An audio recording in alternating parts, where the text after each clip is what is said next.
3 και πάλι είναι τα μόνα και βασικά πράγματα που θα πρέπει να μας ενδιαφέρουν όλους όσον αφορά την άσκησή μας, η οποία μπορεί να γίνεται είτε για έλεγχο βάρους, είτε για βελτίωση της υγείας, είτε για βελτίωση της εικόνας μας. Μόνο 3. Δεν πρέπει να ασχολιόμαστε και πολύ με το αν κάνω αυτή την άσκηση, αν κάνω την άλλη άσκηση, αν κάνω αυτό που μου είπε αυτός σε αυτό το γυμναστήριο, αν κάνω αυτό που μου είπε ο άλλος στο άλλο γυμναστήριο, αν κάνω αυτό που άκουσα εδώ και εκεί σε διάφορα μέσα κοινωνικής δικτύωσης. 3 πράγματα είναι τα μυστικά. Πρώτον, το να κάνεις προπόνηση. Το να είσαι συνεπής στην προπόνησή σου. Το να κάνεις αυτό το οποίο έχεις αποφασίσει να κάνεις για να πετύχεις τους στόχους. Άρα, το πρώτο πράγμα και το πιο σημαντικό όλων είναι η συνέπεια σε ό,τι αποφάσισες να κάνεις.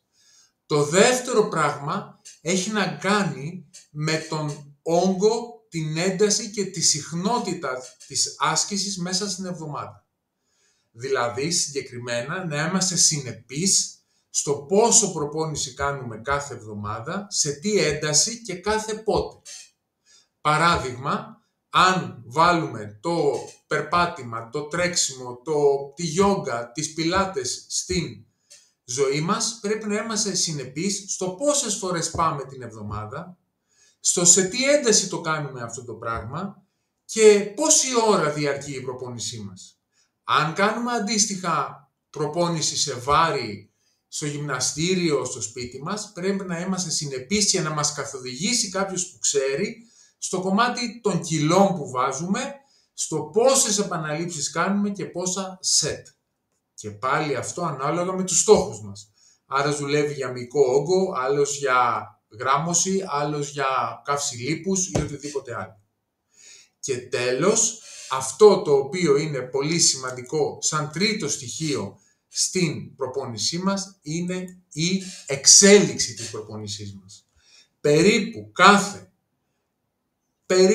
1,5 με 2 μήνες πρέπει να αλλάζουμε τύπους ασκήσεων, τύπους έντασης και συχνότητα σε αυτό που κάνουμε. Για να μην προσαρμόζεται έτσι εύκολα το σύστημά μας και να μπορεί το μυϊκό κύτταρο να δέχεται το σωστό ερέθισμα για να μπορέσει να κάνει αυτό που θέλουμε να κάνει.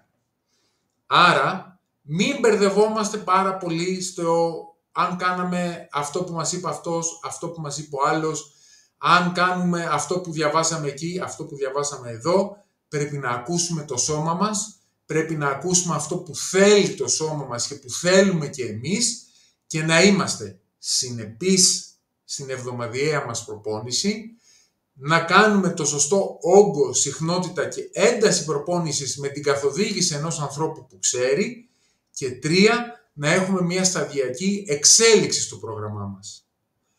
Δεν έχει σημασία εάν κάνουμε το ένα ή το άλλο ή το παράλληλο. Σημασία έχει να κάνουμε αυτό που μας αρέσει. Και αυτό που σου αρέσει είναι αυτό που θα σε κάνει να φτάσεις στους στόχους σου με την καθοδήγηση ενός ανθρώπου που ξέρει. Αν θες λοιπόν και εσύ ένα τέτοιο πρόγραμμα, σωστά μελετημένο και δομημένο, που θα σου ταιριάξει και θα είναι εξατομικευμένο στις ανάγκες σου και στους στόχους σου, αν θες ένα τέτοιο πρόγραμμα μπορώ να σε βοηθήσω, στείλε μου μήνυμα και θα πάμε μαζί αυτό το ταξίδι fitness για να ελέγξεις το βάρος σου, να μειώσεις την υπερφαγία και να αυξήσεις τα επίπεδα ενέργειάς σου μέσα στη ζωή σου.